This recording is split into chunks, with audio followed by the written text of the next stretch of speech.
Oscar, you're a gamer, right? I sure am. I'm ranked 30th in my Fortnite group, and that's out of 312 players. Wow, top 10%. That's pretty impressive. And how many hours a week do you play?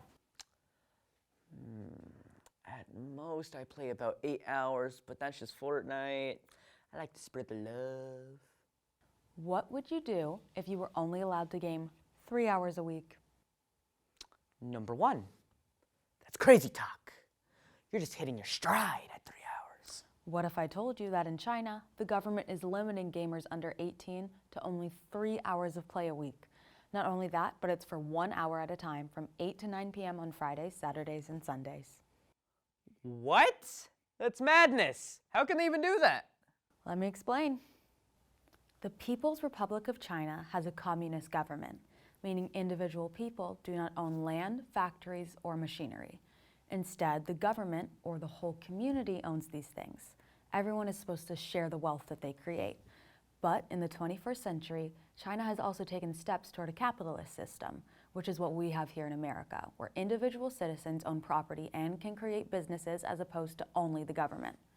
That said, the Chinese government has more control over what individual citizens are able to do, like limiting gameplay for people under 18. The argument in China is that by limiting gameplay to people under 18, it will curb the gaming addiction, which develops during adolescence, and will prevent the habit into adulthood. A representative for China's National Press and Publication Administration was quoted saying, "Teenagers are the future of our motherland. Protecting the physical and mental health of minors is related to the people's vital interests and relates to the cultivation of the younger generation in the era of national rejuvenation." Which is a very fancy way to say that China wants their next generation to be productive adults that don't play video games all day. Despite the intentions, young gamers are not happy. Many took to social media platform Weibo, the Twitter of China, to express their complaints. One user wrote, "This group of grandfathers and uncles who make these rules and regulations, have you ever played games?" And another made the argument, "At 16, you can go out to work, but you have to be 18 to play games. This is really a joke."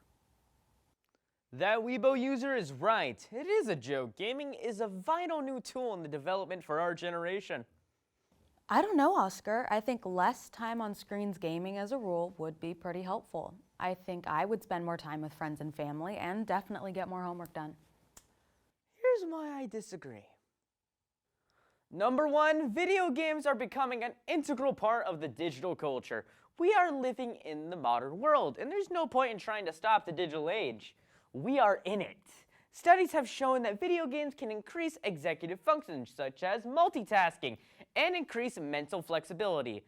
On top of that, gaming can increase hand-eye coordination and lengthen attention spans, in addition of easing symptoms of anxiety. It's also a great place to meet friends and socialize with people outside of your immediate community. Like I said, my Fortnite group is over 300 people from all over the world, and that's 300 more friends and acquaintances that I almost certainly wouldn't know otherwise. You make some good points, Oscar.